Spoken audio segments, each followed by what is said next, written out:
Hello everyone, Radhe Radhe. और कहिए कैसे हैं आप सब लोग। आई होप आप सब लोग अच्छे होंगे और माँ भगवती आप सभी की मनोकामना पूर्ण करे।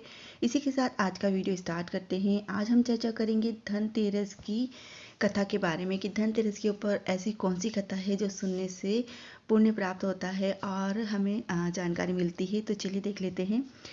कार्तिक कृष्ण की त्रयोदशी तिथि को धनतेरस का त्यौहार मनाया जाता है और इस दिन सभी लोग बड़ी श्रद्धा भक्ति से कुछ भी जो उनकी इच्छा होती है, श्रद्धा होती है, वो लाके और भगवान धन्वंतरी की पूजा करते हैं। साथ में भगवान कुबेर की और महालक्ष्मी की पूजा की जाती है। तो इस दिन जो कथा है ना, वो बहुत ही पुरानी और बहुत ही प्रचलित एक कथा है जो मैं आपके साथ शेयर कर रही हूँ। अगर आप लोग को मेरी कथा अच्छी लगती हो तो ज़्यादा से ज़्यादा लाइक और चैनल को सब्सक्राइब कर लीजिएगा। तो चलिए स्टार्ट करते हैं। बहुत ही प्रचलित और पुरानी कथा है। एक समय की बात है, भगवान विष्णु मृत्युलोक में विचरण करने के लिए आ रहे थे। तब माता लक्ष्मी जी ने भी उनके साथ आने का आग्रह किया। भगवान विष्णु ने कहा, यदि आप मेरे साथ चलना चाहते हो तो मेरी जो मैं बात बोलूँ वो आपको सुनना होगा। तब माता लक्ष्मी जी ने कहा, हाँ ठीक है, मैं वैसा ही करूँगी। और माता लक्ष्मी जी भगवान विष्णु के साथ में भूमंडल पर आ पहुँचे। कुछ देर बाद एक जगह पर पहुँचकर भगवान विष्णु जी ने माता लक्ष्मी जी से कहा कि जब तक मैं ना आऊं तब तक तुम यहीं पर रहना। मैं दक्षिण दिशा की ओर जा रहा हूँ और तुम उधर मत आना। विष्णु जी भगवान के जाने के बाद लक्ष्मी जी के मन में कौतूहल जागा कि आखिर दक्षिण दिशा की तरफ ऐसा क्या रहस्य है जो मुझे मना किया गया है। और भगवान विष्णु उस साइड गए हैं तो लक्ष्मी जी से रहा नहीं गया और जैसे ही भगवान विष्णु आगे बढ़े, लक्ष्मी जी उनके पीछे पीछे चल पड़ी। कुछ ही दूर आगे बढ़े थे कि उन्हें एक सरसों का खेत दिखाई दिया जिसमें बहुत सारे फूल लगे थे। और सरसों के फूल की शोभा देखकर माता लक्ष्मी जी मंत्रमुग्ध हो गई और फूल तोड़कर अपना श्रृंगार करने बैठ गई। आगे जाने पर एक गन्ने का खेत दिखाई दिया जहाँ पर बहुत सारे गन्ने लगे थे और माता लक्ष्मी जी गन्ने तोड़कर गन्ने चूसने लगी। और उसी क्षण भगवान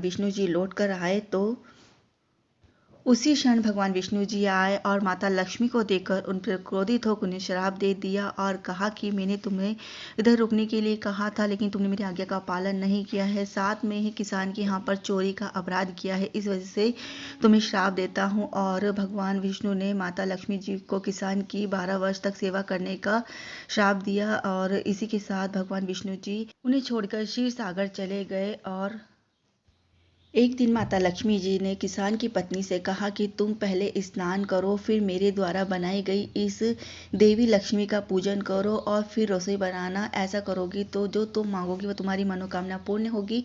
किसान की पत्नी ने ऐसा ही किया। पूजा के प्रभाव और लक्ष्मी की कृपा से किसान का घर दूसरे ही दिन अन्न धन रत्न स्वर्ण से भर गया और लक्ष्मी जी ने किसान को धन्य धान्य से पूर्ण कर दिया। किसान के 12 वर्ष बड़े आनंद से कट गए। फिर 12 वर्ष के बाद लक्ष्मी जी जाने के लिए तैयार हुई।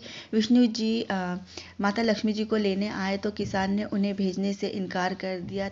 तब भगवान ने किसान से कहा कि इन्हें कौन जाने देता है, ये तो चंचला हैं, कहीं नहीं ठहरती हैं, इनको बड़े बड़े नहीं रोक सके हैं। इनको मेरा श्राप था, इसीलिए 12 वर्ष तक तुम्हारी सेवा कर रही थी।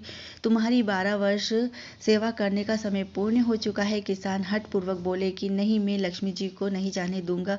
तब लक्ष्मी जी ने कहा कि हे किसान, तुम मुझे रोकना चाहते हो तो मैं जो कहूँ वैसा करो। कल तेरस का दिन है और तेरस के दिन तुम अपने घर को लीप पोत कर स्वच्छ बना के रखना। में घी का दीपक जलाना, सायंकाल में मेरी पूजा करना और एक तांबे के कलश में रुपए भर के मेरे लिए रखना और उसमें मैं निवास करूंगी, किंतु पूजा के समय मैं किसी को दिखाई नहीं दूंगी। इस एक दिन की पूजा से मैं वर्ष भर तुम्हारे घर में रहूंगी।